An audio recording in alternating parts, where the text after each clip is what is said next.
नमस्कार, खबरों की खबर में आपका स्वागत है। मैं हूं Tripti. Aryan Khan cruise drug case के बाद एनसीबी के खिलाफ मोर्चा खोलने वाले नवाब मलिक के सुर अब बदल गए हैं। कल तक जो मुंबई में एनसीबी की ड्रग्स के खिलाफ की जा रही कार्रवाई पर सवाल उठा रहे थे, इसी एनसीबी के मुंबई के जोनल डायरेक्टर समीर वानखेड़े की जाति, धर्म, काम करने के तरीके को फर्जी बताकर एनसीबी को बीजेपी के इशारे पर काम करने वाली एजेंसी होने का आरोप जड़ रहे थे। अब वही नवाब मलिक कह रहे हैं कि वो एनसीबी के खिलाफ नहीं है।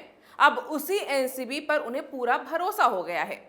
एक बात और ध्यान देने वाली है कि पिछले एक महीने से हर सुबह कभी एनसीबी, कभी समीर वानखेड़े, कभी देवेंद्र फडणवीस, तो कभी बीजेपी को लेकर एटम बम और हाइड्रोजन बम के नाम पर जो पटाखे वो फोड़ रहे थे, वो भी इन दिनों बंद हो गए हैं। जबकि जिस मकसद से उन्होंने ये शुरू किया था वो अब तक पूरा नहीं हुआ है। नवाब मलिक ये सब करके एनसीबी के मुंबई में NCB zonal director Sameer Wankhede की नौकरी छीनकर उन्हें जेल भिजवाना चाहते थे। समीर वानखेड़े के मनोबल को इतना तोड़ देना चाहते थे कि वो ड्रग्स के खिलाफ कोई कार्रवाई करने से पहले 100 बार सोचने पर मजबूर हो जाएं। और समीर वानखेड़े से वो उनके दामाद समीर खान को ड्रग्स केस में गिरफ्तार करने का बदला ले लें। लेकिन समीर वानखेड़े की ना तो नौकरी गई, ना ही उनके हौसले पस्त हुए।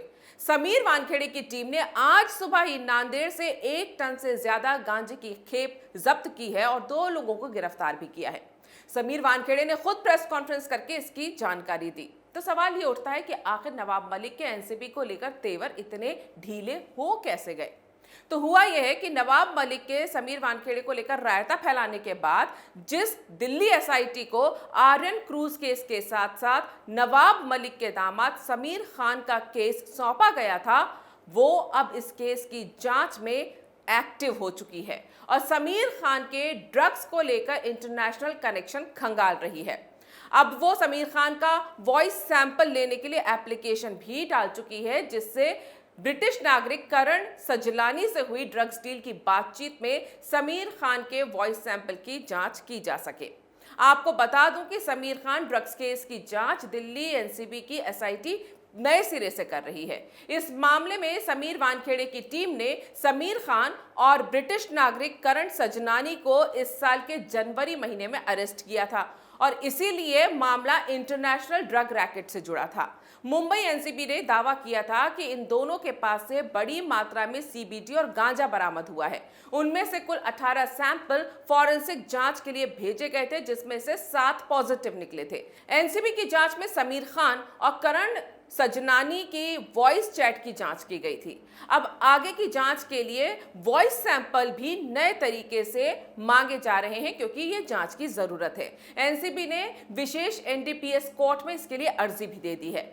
यहां ये भी बता दूं कि आर्यन खान ड्रग केस के बाद एनसीबी समीर वानखेड़े पर उठे सवालों के चलते वानखेड़े के नेतृत्व में किए गए 6 केसों की जांच करने आई थी, लेकिन दिल्ली एसआईटी अब उनमें से सिर्फ 3 की ही जांच करेगी। पहला Aryan Khan cruise drug case, दूसरा नवाब मलिक के दामाद समीर खान का ड्रग केस और तीसरा एक्टर अरमान कोहली का ड्रग्स केस।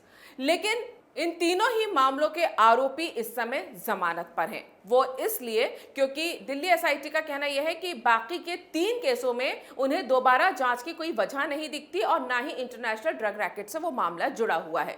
लेकिन ये तीनों हाई प्रोफाइल केस हैं और वो पूरा ध्यान इन तीनों केसों की सच्चाई जल्द से जल्द सामने लाने के लिए तेजी से काम कर रही है। अब जैसे ही समीर खान के वॉइस सैंपल दोबारा जांच करने की अर्जी दिल्ली एसआईटी ने दायर की, जिसके बाद समीर खान को वॉइस सैंपल देने के लिए बुलाया जा सके, नवाब मलिक के तेवर ही बदल गए। वो कहने लगे कि वो एनसीबी के खिलाफ नहीं है, वो तो बस समीर वानखेड़े के खिलाफ थे। यानी उन्होंने एक तरह से ये साफ कर दिया कि वो समीर वानखेड़े से अपनी दुश्मनी निकाल रहे थे, जिसमें उन्हें मिला तो कुछ नहीं बल्कि कोर्ट में मानहानि के दावों से लेकर अंडरवर्ल्ड से उनके रिश्तों का खुलासा तोहफे में मिल गया। समीर वानखेड़े तो पद पर बने हुए हैं और धड़ाधड़ ड्रग्स के खिलाफ अपने एरिया में एक्शन भी ले रहे हैं। अब तो नवाब मलिक के हाल ये है कि वो समीर वानखेड़े का नाम तक नहीं लेना चाहते। इसीलिए वो गुजरात में पकड़ी गई 120 करोड़ की ड्रग्स को लेकर ट्वीट कर रहे हैं और उसे उड़ता गुजरात बता रहे हैं। लेकिन समीर वानखेड़े की टीम ने आज ही 1 टन से ज्यादा जो गांजा महाराष्ट्र के नांदेड़ से जब्त किया है, उसमें उन्हें उड़ता महाराष्ट्र दिखाई नहीं दे रहा। नवाब मलिक जानते हैं कि उनके दामाद समीर खान का वॉइस सैंपल अगर दिल्ली एसआईटी टीम ले लेगी और जांच में वो समीर वानखेड़े की जांच की तरह ही मैच हो जाएगा, तो ये साबित हो जाएगा कि समीर खान के खिलाफ समीर वानखेड़े ने जो कार्रवाई की थी वो एकदम सही थी। फिर 1 महीने से ट्विटर पर जो उन्होंने बकलौली की है वो फर्जी साबित हो जाएगी। वहीं दूसरी तरफ नवाब मलिक ने आर्यन खान केस में वसूली के मामले में भी समीर वानखेड़े पर आरोप लगाए थे और यह शक पैदा किया था कि आर्यन खान को समीर वानखेड़े ने शाहरुख खान से वसूली के लिए हिरासत में लिया था। यहां सीधे सीधे समीर वानखेड़े की ईमानदारी पर सवाल उठाए गए थे। तो वसूली केस में समीर वानखेड़े का नाम लेकर आरोप लगाने वाले प्रभाकर सैल के बाद अब सैम डिसूजा से एनसीबी की विजिलेंस टीम ने पूछताछ की है। सैम डिसूजा ने विजिलेंस टीम के सामने यह खुलासा किया है कि यह सारा वसूली कांड केपी गोसावी, मनीष भानुशाली और सुनील पाटिल की साजिश है। वही बातें जो प्रभाकर सैल ने कही थी।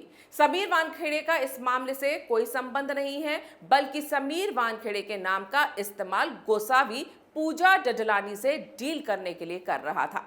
सैम डिसूजा ने यह भी बताया कि पूरे खेल का मास्टरमाइंड सुनील पाटिल है और ये सुनील पाटिल एनसीपी के बड़े बड़े नेताओं और मंत्रियों का करीबी है।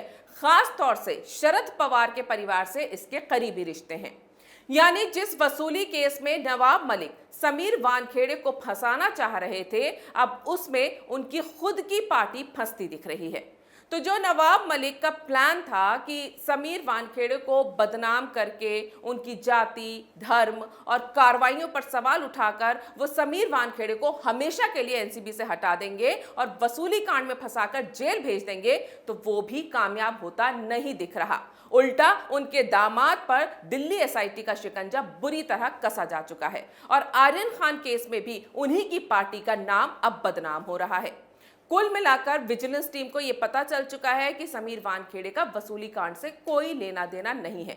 बस अब वो आर्यन की गिरफ्तारी और उसकी गिरफ्तारी के लिए मिले सबूतों की जांच कर रही है, जिससे यह पता चल सके कि समीर वानखेड़े की टीम ने आर्यन खान को किस आधार पर गिरफ्तार किया था और क्या आर्यन खान की गिरफ्तारी की वजहें सही और कानून के दायरे में थी।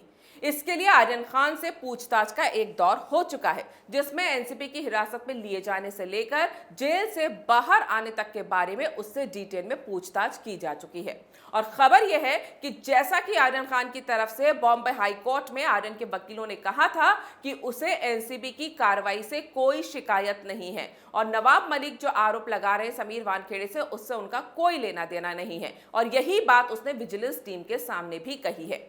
अगर ये सच है तो समीर वानखेड़े की क्रूज केस जांच पर उठ रहे सवालों के मुंह तोड़ जवाब एनसीबी की विजिलेंस टीम और दिल्ली एसआईटी बहुत ही जल्द दे देगी। लेकिन नवाब मलिक को इसके बाद भी फिलहाल तो राहत मिलती नजर नहीं आ रही। अगर आपको ये वीडियो पसंद आया है तो इसे लाइक करें, शेयर करें और कैपिटल टीवी को सब्सक्राइब करें।